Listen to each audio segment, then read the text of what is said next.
All right. Hey, Justin, how are you? Welcome back. Hey, Ram. I'm doing well. Good to be back. Yeah, a week away on vacation. You missed It's a the lot. coming of AGI.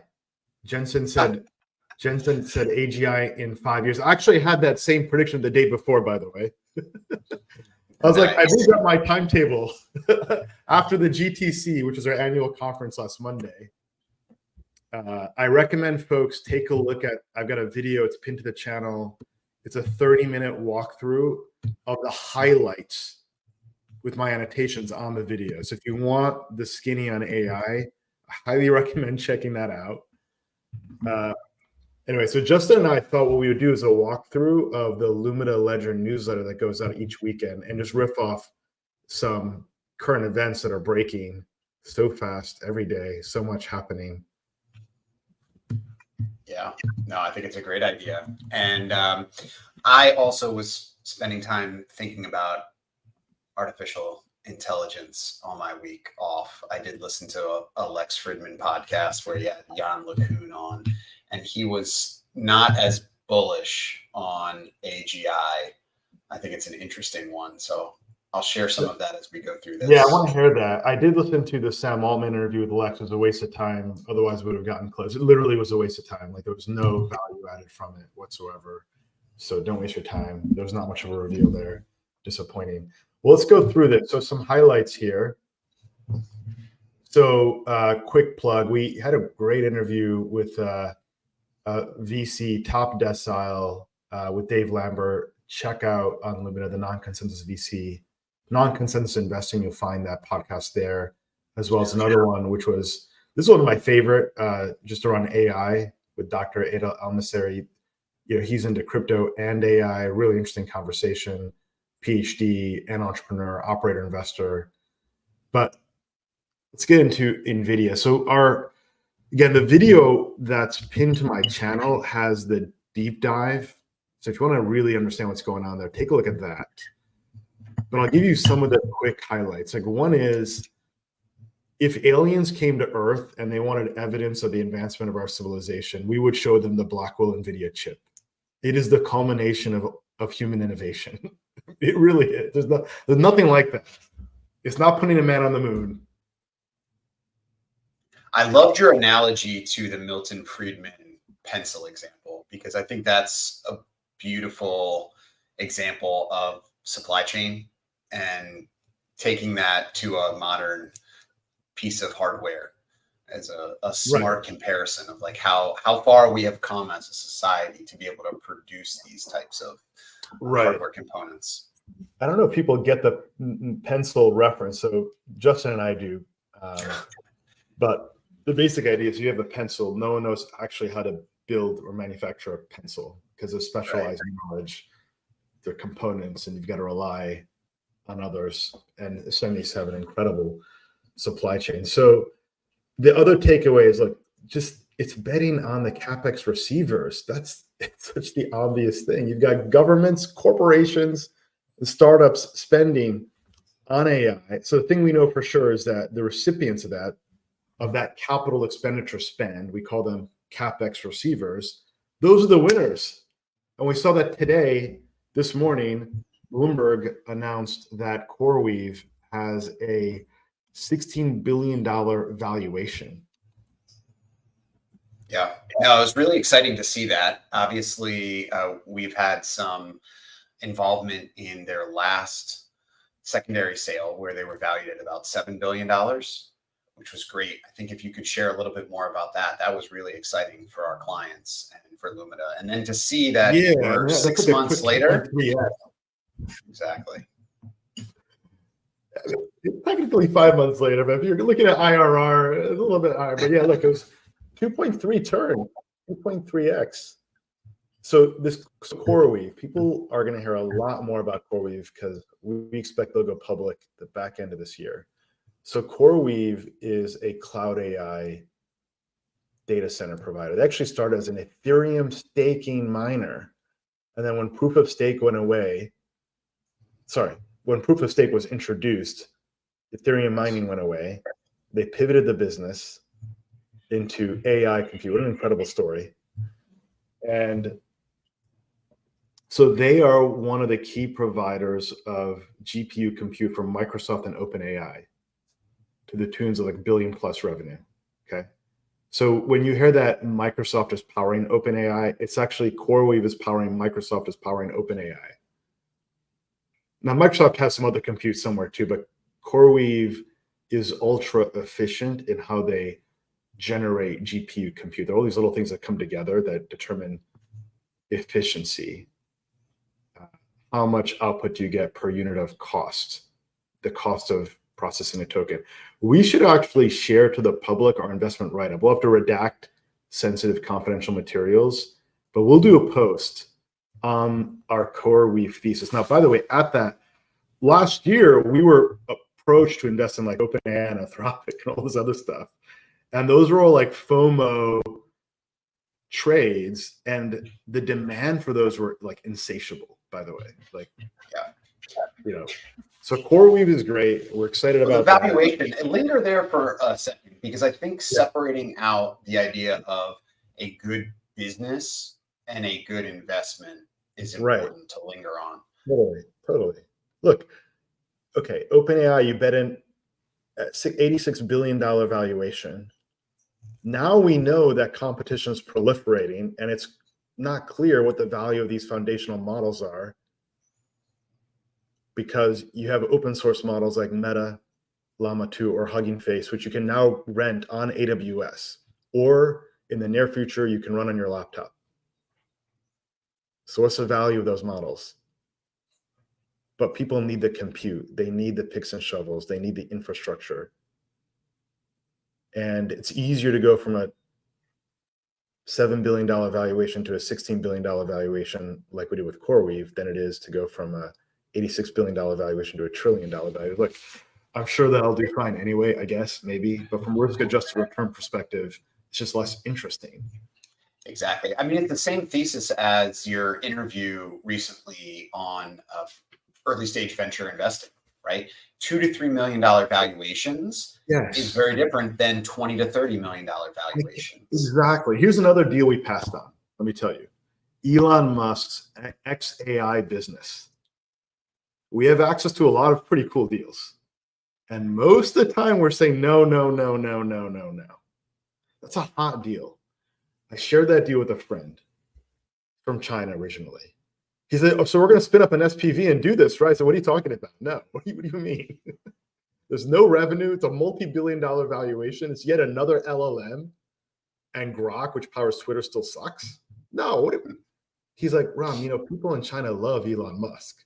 This will fill itself. Like, it's not, first of all, it's not even our business model to do that. We're not a broker dealer or fiduciary, etc. But that is like, that's the thing. It's like the FOMO to get in anything that's affiliated with like a celebrity tech person. Whereas if you just get in a $2 to $3 million valuation, you de-risk so much just on the basis of price.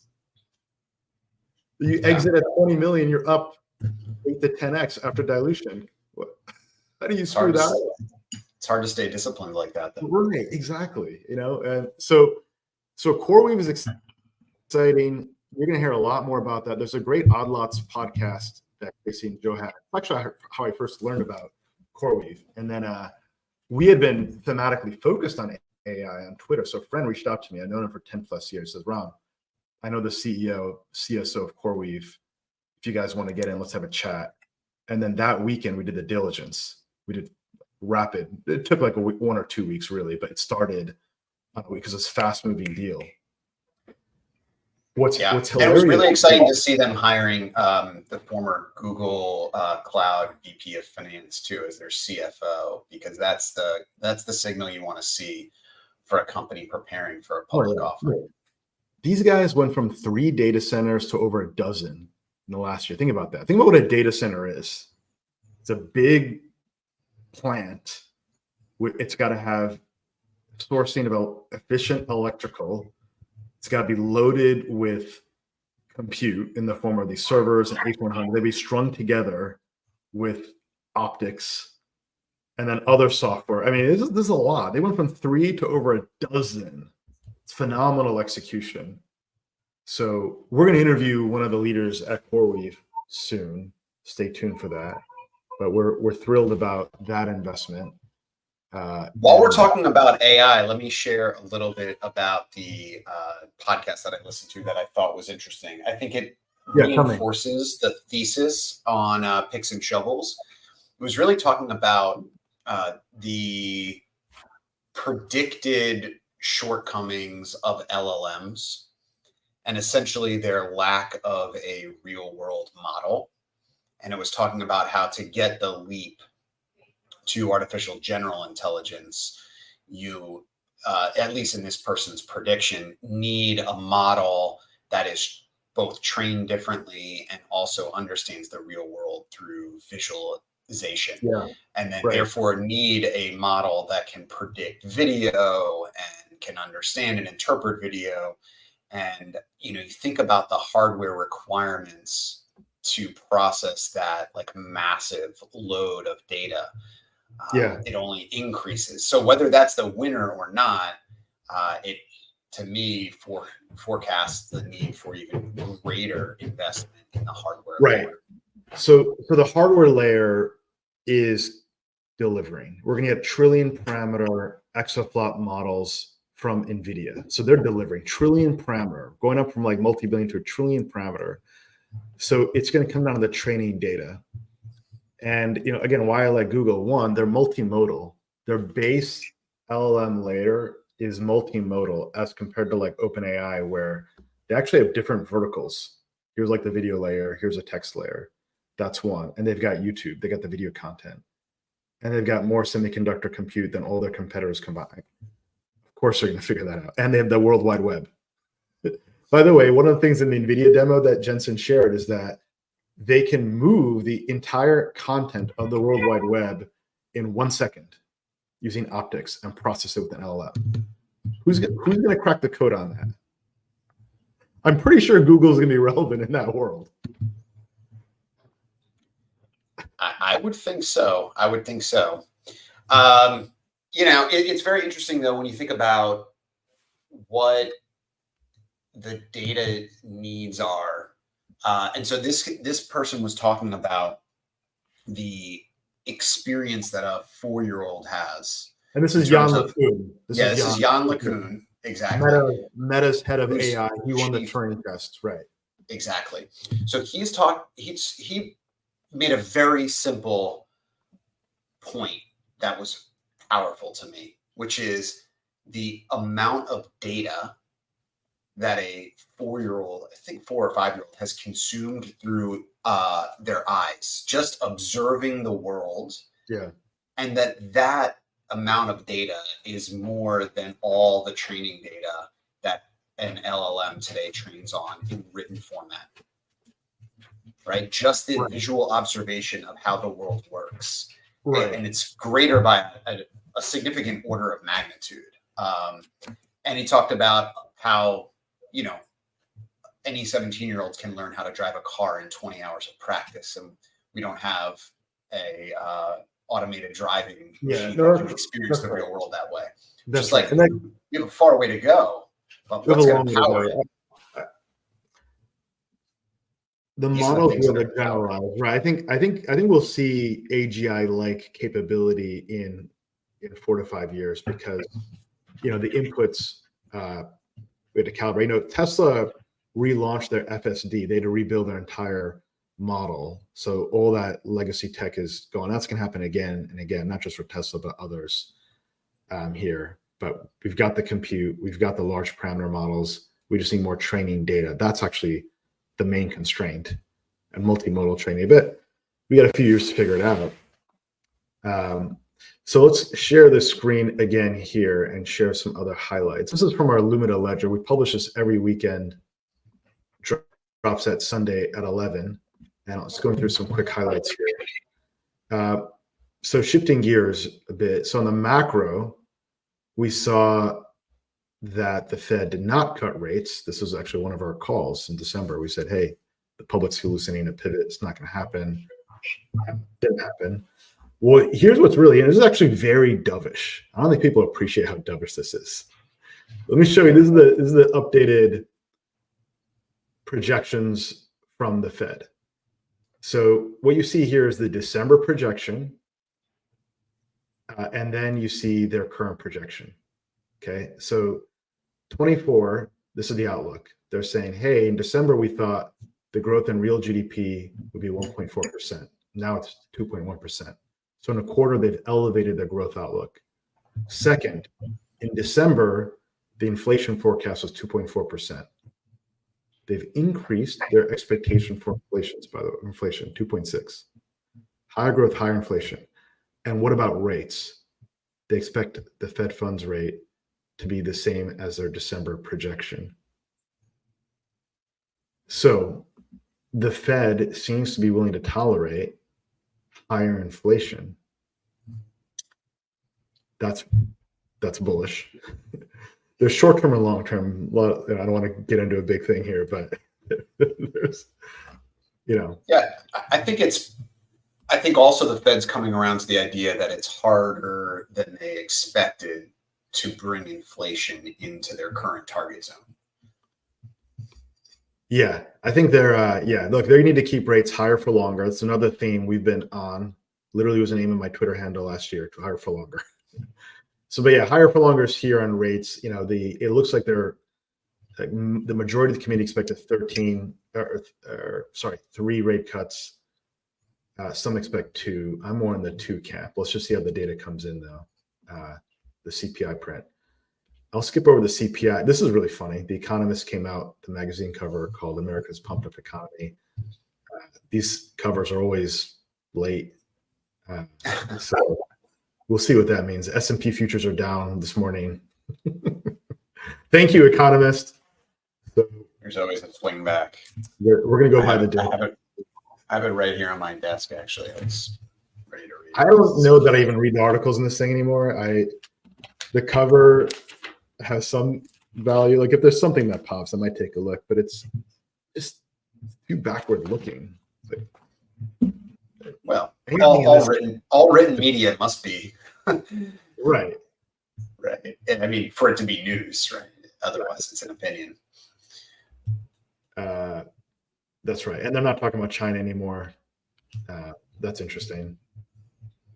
Here's another one, back to AI. So what's the best asset class to own in a world of AI? Of AI abundance, meaning like forecast to the end state. The dream is work is a decision you do because you enjoy working, for instance, right? There's abundance. What goes up in value?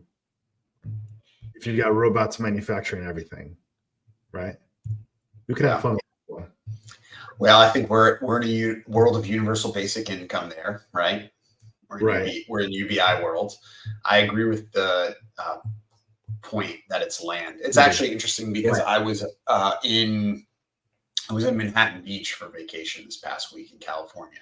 Talk about a place with scarce land, incredibly valuable land, and the price per square foot is breathtaking when you think about it compared to other locations, including, say, Manhattan itself, where Manhattan Beach is just dwarfs it. And at one point I was surfing, and you get this incredible view when you're out in the ocean and you turn around and you look back, and it's just every square foot is covered. I mean, houses are on top of one another, and then on top of one another again and again and again.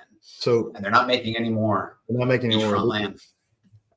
The key word you said there was location. So it's not all land, but land in general should do well. Land is one of those goods that has, it's called in economics rivalrous consumption, meaning we both can't share in it. It's a positional good. There's only one boardwalk. There's only one park place in monopoly. Yes. Unlike, say, technology can be shared, right? Learning a quadratic equation can be shared instantly. That's non-rivalrous. But real estate and land, not the same. And so we were buying home builders last week. So the question is, how do you buy land? Like, if you can buy land, it's a pain in the butt because you got to pay property taxes, first of all. Home builders own land. They own hundreds of millions or billions of dollars worth of land. And they have stocks that go up while you own the land. too, and they're cheap. Now they're overbid right now, by the way. We were talking about home builders last week, and it was the best performing theme last week, like up 5% last week, actually. Yeah, we remain in a housing shortage as well, even today. Right? Yeah, we got housing shortage, right? And you've got 5 million plus or minus 2 million illegal immigrants that will also need more housing too. So a lot of demand for housing. And look, the valuations there, you get like a PE of 10, price to cash flow of like 8, 9, 10. By the way, there are home builders that have done 100% return in the last 12 months, 15 months. You don't have to buy like a technology company, right? I don't think people think like that. I saw someone's stock portfolio that posted it was all tech stocks. But yeah, there's other things out there that are interesting. So you were excited by that. The land play. We love southeastern United States, Florida, Texas, Arizona. What do they have in common? Low taxes, retirement, and leisure. Right? North Carolina, you've got Hilton Head, and they're growing, population growth. Maybe some Arizona in there. What else? Shifting gears. China. Check this out. How wild is this? China manufacturing cars with a starting price of $10,000. China's tried before, though, to create a car in the United States. I don't think, and maybe that's not the point, right? They're creating for their own economy and they're becoming more of a consumer economy, but it hasn't worked before to get a Chinese car in the United States. They're going to try. But yeah, the general point here is competition is coming. Competition is here. This is why Tesla's getting slammed. How do you compete with a $10,000 car? How do you make money on that? I mean, like an EV is primarily the battery. It's the hardest part. Number one, you got semiconductors like the blinkers. There's not much. You don't have the engine. The battery costs are dropping. Lithium prices are dropping. Okay, you have a mold. It is incredible. EVs are a significant portion of China automotive now. The air is getting clean in China now. Kind of wild. Yeah. I wouldn't be surprised, though, of protectionism in the U.S. I think that's going to be a challenge to a manufacturer from China coming over and selling on equal footing in the U.S. I think that the U.S. government has a very vested interest in protecting the likes of Chevy and GM and Ford, who already rely on a lot of Chinese manufacturing for their EVs, I believe. But it will drive down cost regardless. I think that's right. Tariffs are becoming parts of policy campaigns now. Look, they're bad for consumers. It's bad economics. They shouldn't do it. That doesn't mean they won't do it. Right. But we're all better off having specialization, comparative advantage, and Nissan and Japan automotive leveled up automotive quality in the United States now. We take that for granted. We're better off of that. We're better off of that. So let's keep going. Nvidia. I love this Nvidia stuff. Like, I can't believe Cathie Wood is calling Nvidia a bubble, or she compares it to Cisco. The easiest way to know that Nvidia is not a bubble is when someone like Cathie Wood says it's a bubble. It's like, that's how you know. A bubble is when people don't see it as a bubble. We're all bought in. It's consensus. Yeah. Like a pitch. I think your PE point is the most powerful one here, right? Like the price to earnings ratio, the fact that it's cheaper than name brand stocks like Palantir and Tesla. I mean, come on. Right. Exactly. And Uber and the trade desk, at the very least, why do you own a stock that's more expensive than Nvidia and has a lower earnings growth rate? Does that make any sense? So yeah, Nvidia is the pace setter in the market. And I believe if you look at Snowflake's decline, it's causing a re-rating of other software stocks. And then people looking at Nvidia and saying, hey, here's my opportunity cost. Here's the asset. One other thing on Nvidia I will say is that I do believe the edge, and by the way, Nvidia is overbought and semis are overbought and like futures are down and all this stuff, right? But I do believe their edge over AMD and Intel is significant. It's measured in years. Catch up's going to be hard. And by the way, Sam Altman wants to build a foundry in Dubai.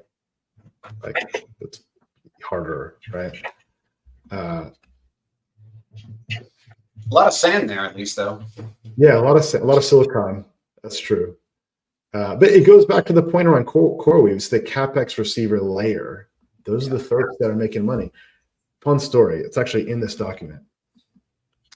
I met with a tech executive at a large top 3 bank. We talked about AI last week, and they're testing Copilot. They're testing Microsoft Copilot. It's really cool. So banks innovate, I guess. Microsoft is quoting a 50% improvement in productivity rate. That's how they try to sell it. Look, your engineers are going to code faster. And the tech guy said, he's a CTO. He ran cloud for Amazon, by the way. He's a real tech guy. And he said they see a productivity gain of 15%. And now they're going through this purchasing decision. Do they buy Microsoft and Copilot or not? They buy it, it's $30 a month times 30,000 engineers. It's a lot of money, right? They're building a business case. The issues that they have right now is they need Microsoft to commit through reps and warranties that none of the code generation violates the IP of another company, which Microsoft will not agree to, of course.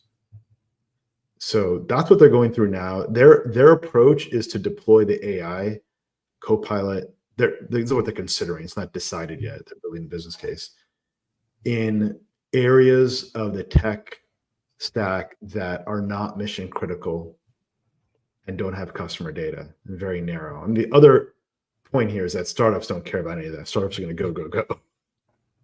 Yes.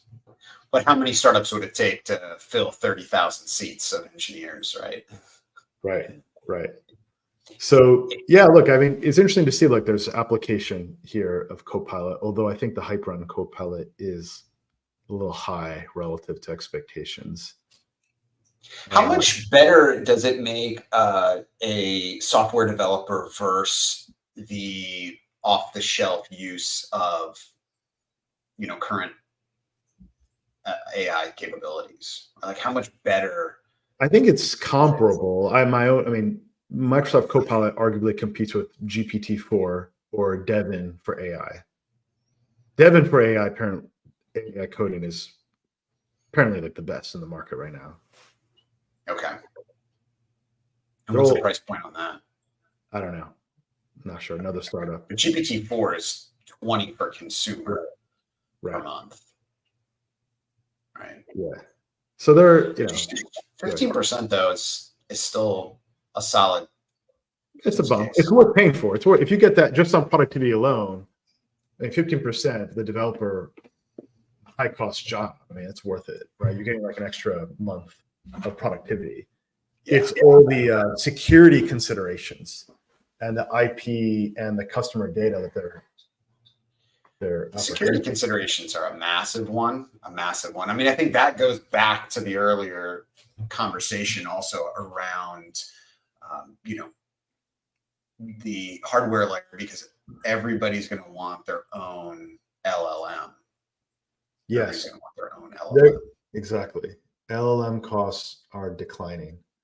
So here's another one, momentum on markets. The US momentum factor has generated a 3-month Sharpe ratio of almost 8x. By the way, to put that in perspective, first off, let me define it. The Sharpe ratio is the excess return, the average annual excess return divided by the volatility of returns over a time frame. Generally, it's quoted like annually. Like the S&P 500 has a Sharpe ratio of 0.5 or 0.6. Higher is better. You want more return per unit of risk. So imagine you've got a chart, y-axis return, x-axis volatility. So higher return per unit risk. Momentum factor has a Sharpe ratio of 8. It's insane. That's like higher than like Citadel and Millennium. Like, it's just an insane Sharpe ratio. Momentum is working. And, we talk about momentum is things that are working, keep working, if you want to put it in simple terms. Things that are up, will keep going up more than things that were not up as much. There's actually an ETF called Momentum. If you want to take a peek at what Momentum is doing. So this is the share this tab instead. All right, here we go.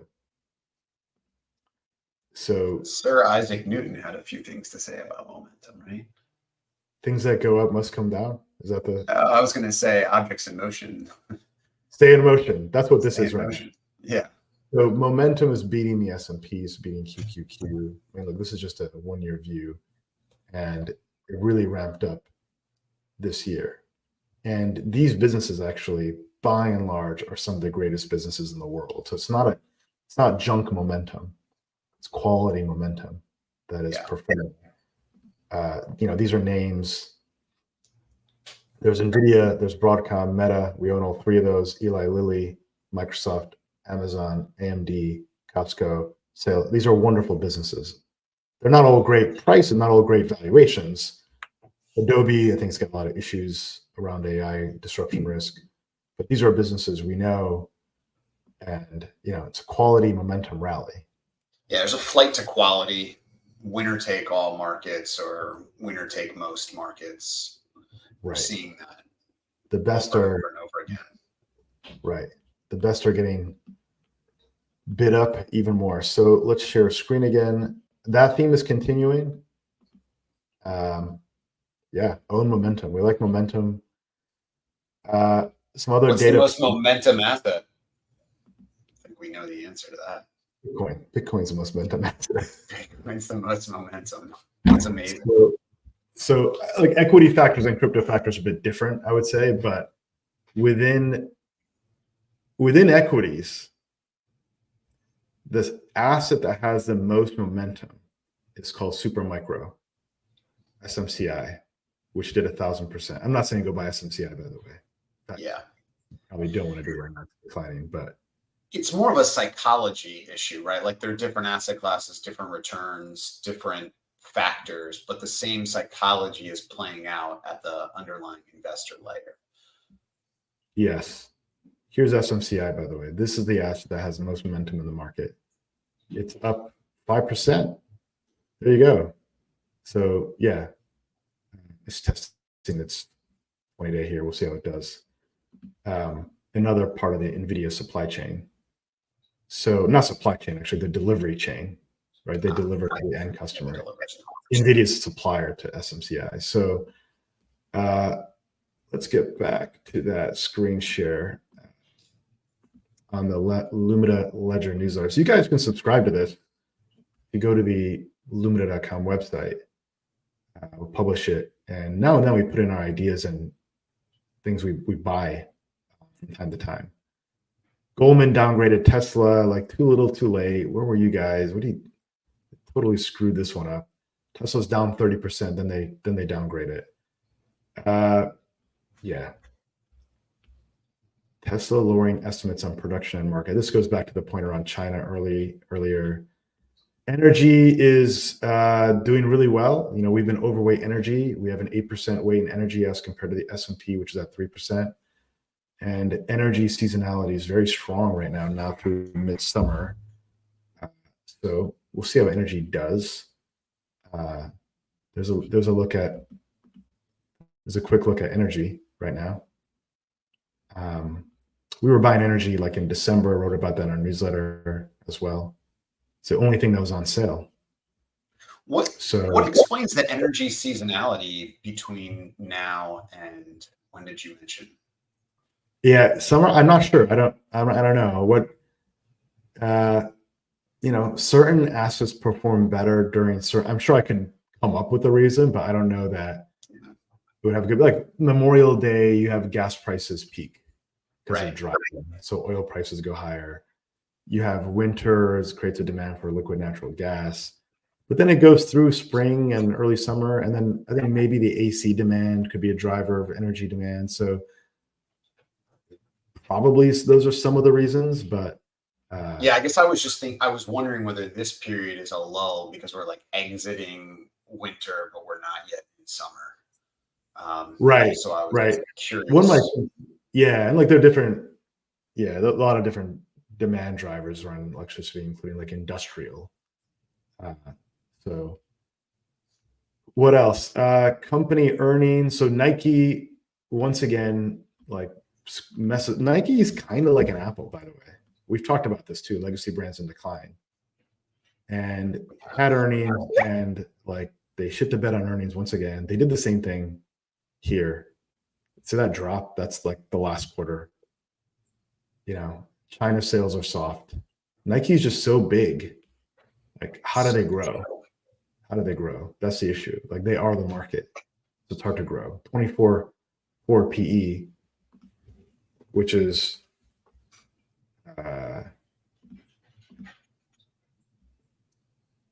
that's more expensive than Taiwan Semiconductor.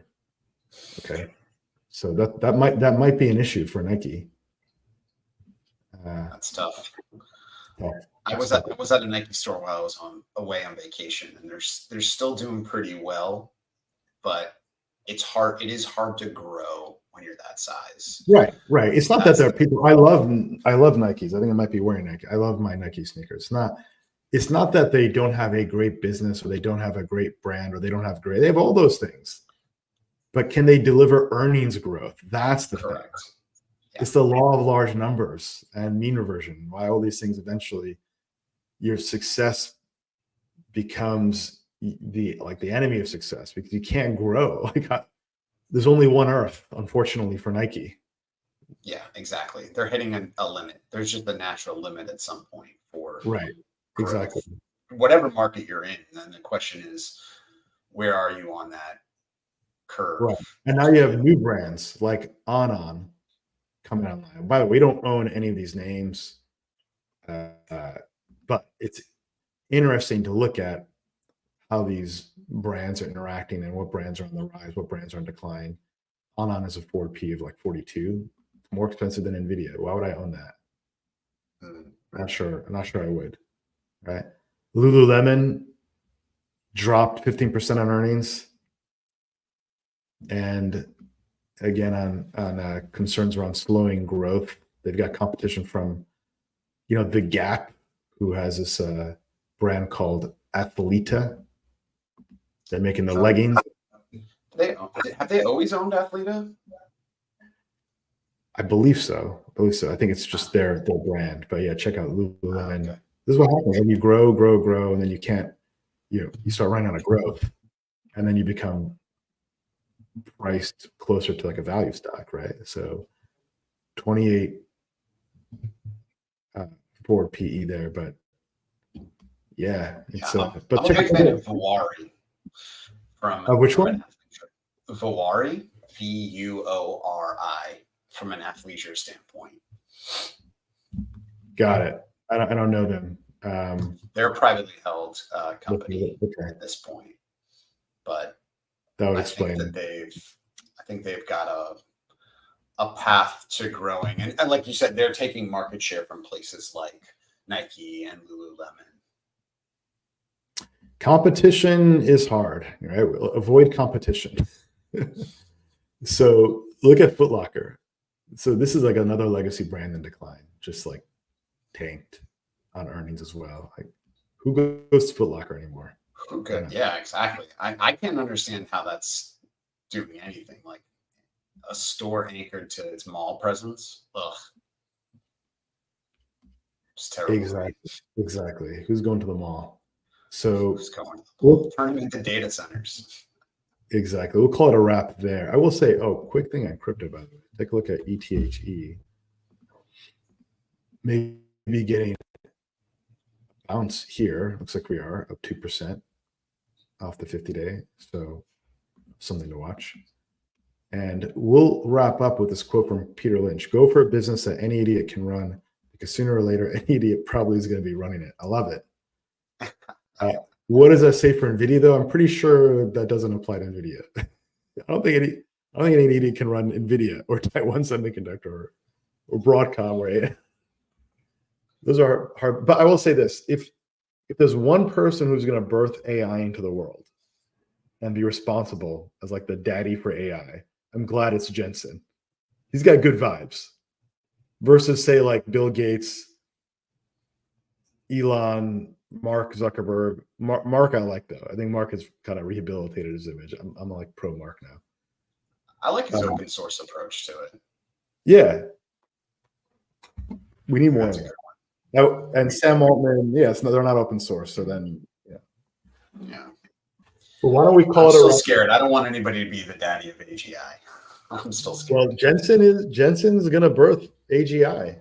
They're already using AI to design the next AI chips. How wild is that? AI is birthing itself into existence, and it's not even conscious yet. Yeah. How wild is that? Wow. AI is coming.